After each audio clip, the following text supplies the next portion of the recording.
دل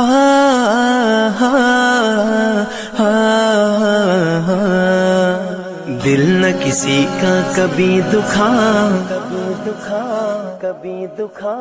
دل نہ کسی کا کبھی دکھا، دکھ نہ کسی کو بھی پہنچا، مل جائے گا دل کو سکون، اللہ اللہ کرتا جا۔ السلام علیکم، میں محمد شریف علاؤدین علی احمد صوفی صابری۔ بزرگوں، دوستوں، نوجوان ساتھیوں اور پردہ نشی ماں بہنوں، قرآن پاک کا ذکر اور حدیث پاک کا ذکر ہو رہا ہے۔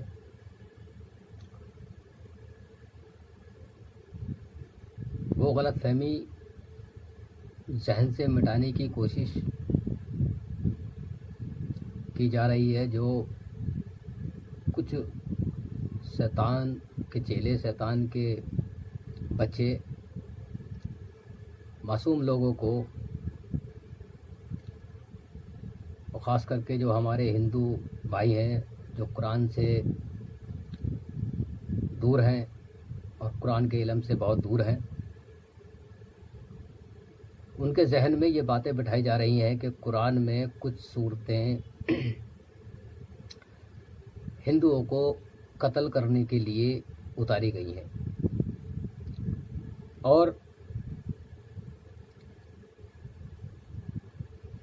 اللہ تعالیٰ ہندوؤں کو مارنے کا حکم دے رہا ہے۔ ایسا کچھ نہیں ہے، یہ صرف ایک سازش ہے، راجنیتی کہہ لو اس کو، یا جو ان باتوں کو پھیلا رہے ہیں، بتا رہے ہیں، ان کا مقصد کچھ اور ہے، اس کو سمجھنے کی ضرورت ہے۔ اپنے ہی دھرم کے اندر کچھ لوگ ایسے غدار ہو جاتے ہیں جو اپنے ہی دھرم کے لوگ باغوں کو لڑنے پہ، مرنے پر مجبور کر دیتے ہیں۔ سب دھرموں میں یہ ملیں گے، بس انہیں سمجھنے کی ضرورت ہے۔ اب سے پہلے ہم بات کر چکے ہیں غزوہ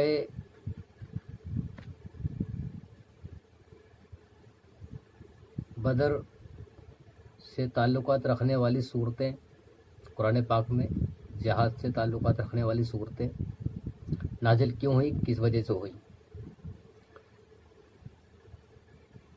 پہلے ہم اس پہ گفتگو کر چکے ہیں کہ ایک برائی اور اچھائی کے خلاف یہ جنگ ہو رہی ہے، نہ کہ کسی دولت کے لیے، شہرت کے لیے، عورت کے لیے، غریبوں کا حق دلانے کے لیے۔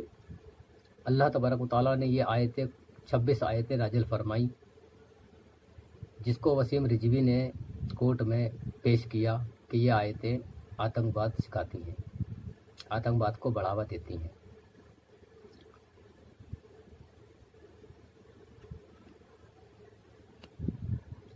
غزوہ بنی نذیر سن 3 ہجری تلک ہم گفتگو کر چکے ہیں، ان آیتوں کا خلاصہ کر چکے ہیں حدیث کے ساتھ میں۔ اب غزوہ بدر ثانی سن 4 ہجری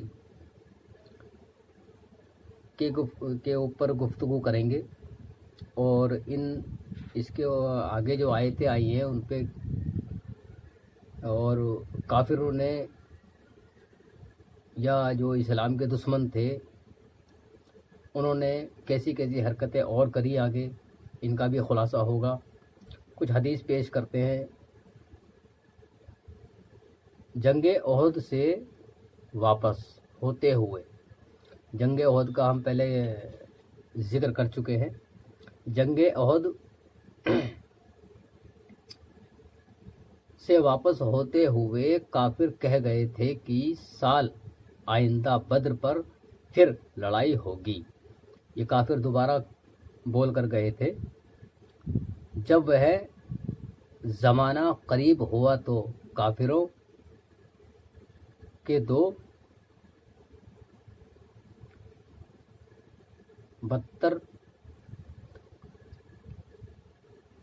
بدر تک جانے کی ہمت نہ ہوئی. مطلب کافر لوگوں نے کہا تھا کہ ہم بدر آئیں گے، دوبارہ اپنے جو ہے انتقام لیں گے اور دین کو مٹائیں گے، مگر جب اللہ تعالیٰ نے ان کی جو ہے شکست دی، ان کو ہار دی وہاں، تو ان کی ہمت نہ ہوئی دوبارہ جانے کی. وہاں ان کی ہمت نہ ہوئی، جانے کی ہمت نہ ہوئی. انہوں نے یہ سوچا کہ ایسی تجویز کرنی چاہیے کہ ہمارے پیارے نبی صلی اللہ علیہ وسلم بھی بدر نہ جائیں تاکہ ہم کو شرمندگی نہ ہو.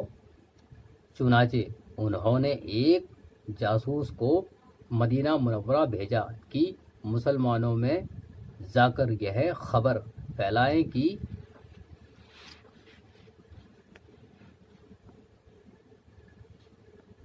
کافروں نے فوج جمع کی ہے. مسلمان تو صرف اللہ سے ڈرتا ہے، وہ کافروں کی زیادتی سے تو نہیں ڈرتا. انہوں نے سن کر کہا، مطلب حضور صلی اللہ علیہ وسلم نے جب یہ خبر جا کر کے پھیلائی کہ ان کو ڈرایا جائے مسلمانوں کو، تو اللہ کے رسول صلی اللہ علیہ وسلم نے فرمایا حسبنا اللہ و نعم الوکیل. اس کا مطلب ہماری مدد کے لیے اللہ کافی ہے. کافروں نے دہشت بڑھائی کی، ہمت تو ہی نہیں وہاں لگانے کی، تو انہوں نے کیا ہماری بے عزتی ہو جائے گی اور جو ہم نہیں پہنچے تھے وہاں. تو انہوں نے کیا کیا کہ اپنا ایک جاسوس بھیجا مدینہ منورہ ڈرانے کے لیے کہ انہوں نے بہت بڑی فوج تیار کر لی ہے بدر کا بدلہ لینے کے لیے. تو حضور صلی اللہ علیہ وسلم نے یہاں فرمایا حسبنا اللہ و نعم الوکیل، ہماری مدد کے لیے اللہ کافی ہے. آپ 1,500 آدمیوں کو 1,500 آدمی مطلب صحابہ کو لے کر کے ساتھ لے کر بدر تشریف لے گئے، اور بدر چند روز بدر میں قیام کیا، لیکن وہاں کوئی کافر مقابلے کے لیے نہیں آیا. مسلمانوں نے وہاں تجارت میں خوب نفع حاصل کیا اور خوش و خرم واپس لوٹ آئے. یہ کافروں کی چال ہوتی ہے، ڈرایا تاکہ ہماری بے عزتی بھی نہ ہو اور حضور صلی اللہ علیہ وسلم ہم سے ڈر جائیں. یہاں اللہ تعالیٰ کے رسول صلی اللہ علیہ وسلم نے سمجھا ہمارے لیے ہمارا اللہ کافی ہے. ان کی کتنی بڑی فوج ہو، بے شک سچے مسلمان کا عقیدہ یہی ہونا چاہیے کہ اللہ تبارک و تعالیٰ کافی ہے. تو اس کے بعد جب یہ یہاں انتظار کیا ان کا کافروں کا، کچھ نہیں آئے، انہوں نے یہاں پھر تجارت کی اپنے ساتھ میں، تجارت کا مال مطلب کہ جیسے کہ بازار لگتے ہیں تجارت کے لیے، کچھ بیچنے وکنے کے لیے سامان بھی لے کے جایا جاتا ہے. تو وہاں آپ صلی اللہ علیہ وسلم نے خوب تجارت میں نفع کمایا، آپ کے صحابہ نے خوب ترقی کری. اور پھر اس کے بعد 2 مطول جندل اور غزوہ احزاب سن 5 ہجری، یہ 5 ہجری کا قصہ ہے جو آگے بیان ہوگا. ہمارے پیارے رسول صلی اللہ علیہ وسلم نے سنا کہ دمشق کے قریب کچھ کفار جمع ہو کر مدینہ منورہ پر چڑھنا چاہتے ہیں.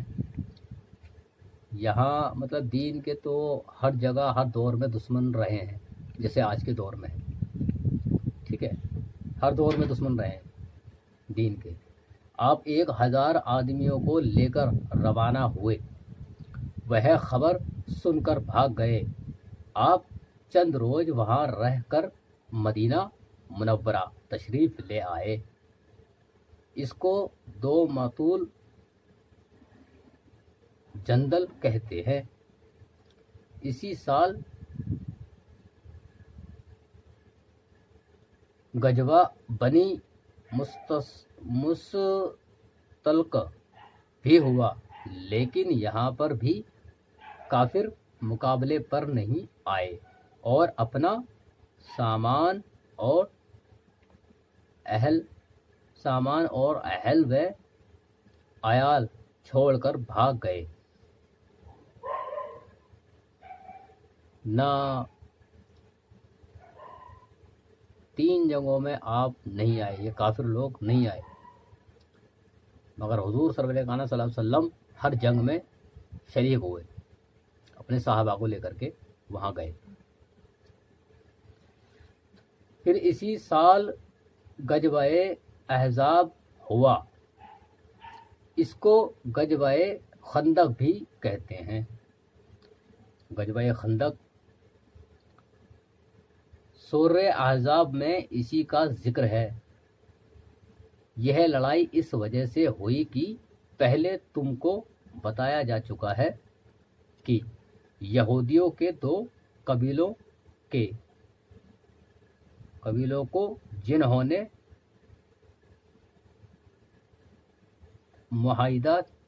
وعدہ کیا تھا کہ خلاف ورزی کی تھی، جو مطلب پچھلی بار پچھلے ویڈیوز میں بتا چکا ہوں کہ اس میں آپ سے وعدہ کیا تھا کہ ہم آپ کے خلاف کوئی برائی نہیں کریں گے، کوئی لڑائی نہیں کریں گے، کوئی ایسی بات نہیں کریں گے جس سے پریشانی ہو۔ ان کو انہوں نے قلعوں سے نکال دیا گیا تھا، چنانچہ انہی میں کا ایک آدمی اپنے ساتھیوں کو ساتھ لے کر مکہ پہنچا اور کافروں کو لڑائی کے لیے آمادہ کیا۔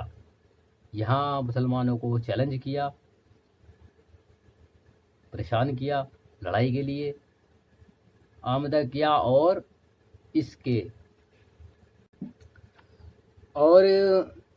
اس کے لیے بہت کوشش کی، یہاں تک کہ 10,000 کافروں کی فوج مدینہ منورہ پر حملہ کرنے چلی۔ ہمارے پیارے نبی رسول صلی اللہ علیہ وسلم نے مسلمانوں سے مشورہ کر کے مدینے کے پاس خندق کھودنے کا حکم دیا اور وہاں اپنا لشکر قائم کیا۔ کفار آئے اور خوب تیر اندازی کرتے رہے۔ مسلمانوں کی طرف سے بھی اس کا جواب دیا جاتا رہا۔ ہمارے پیارے نبی صلی اللہ علیہ وسلم نے کافروں میں تفرقہ ڈلوانے کی تجویز کی اور اللہ پاک نے اس میں کامیابی عطا فرمائی۔ کافروں کے اندر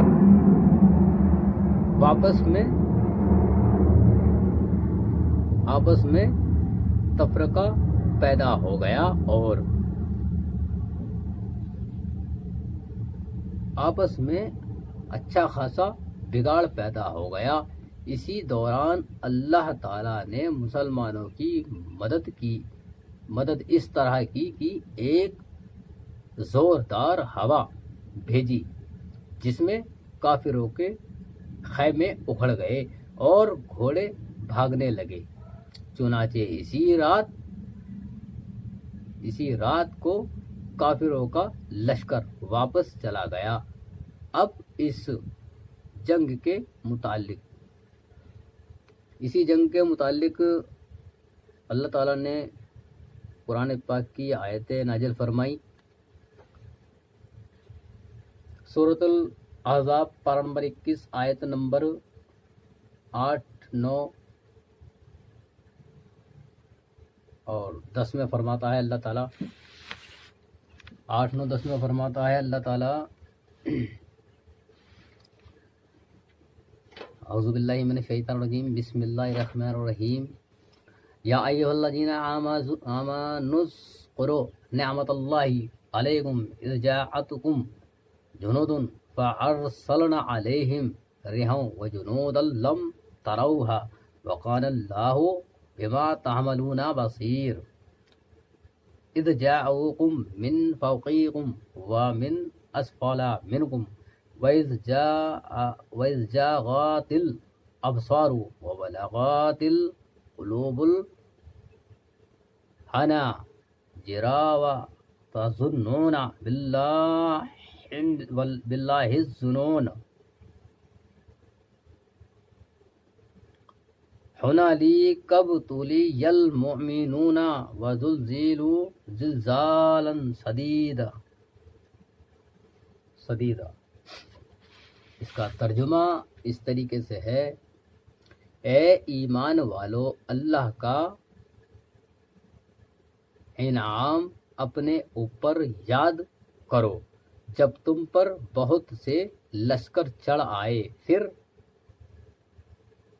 ہم نے ان پر ایک آندھی بھیجی اور ایسی فوج بھیجی جو تم کو دکھائی نہ دیتی تھی، اور اللہ تعالیٰ تمہارے اعمال کو دیکھتا تھا۔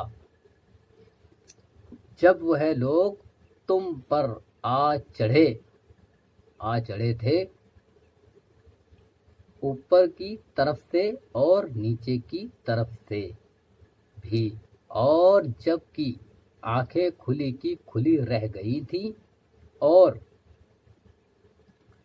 کلیجے منہ کو آنے لگتے تھے، اور تم لوگ اللہ کے ساتھ طرح طرح میری قسمت جگانے کو خدا کا نام کافی ہے، میری قسمت جگانے کو خدا کا نام کافی ہے، ہزاروں غم مٹانے کو خدا کا نام کافی ہے۔